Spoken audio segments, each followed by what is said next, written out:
I was in Dallas. I was working for a local station there in Dallas, and my phone rang and rang. It was our assignments editor who said, "Hoss, it blew up."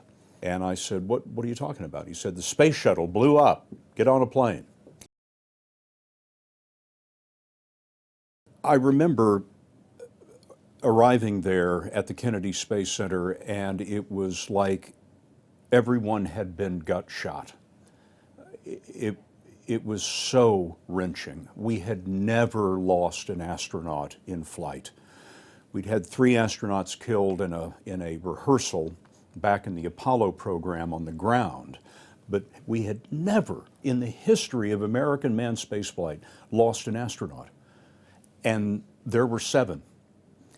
The country had gotten to the point where we thought it wasn't possible, that launches, manned launches, were always successful. They were. They'd never seen one fail.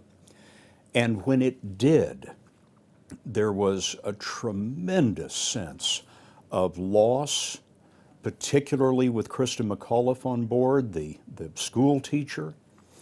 This was how routine spaceflight was supposed to be. We put a school teacher on the shuttle. And that's when we were all reminded that astronauts are heroes for a reason. I was 28 years old at the time, and at that time it was the biggest story that I'd ever covered.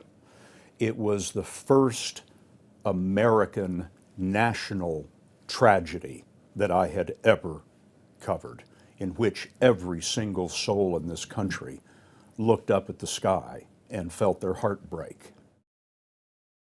This is my parking pass for Space Shuttle Flight 51L, and that is the Challenger flight that exploded.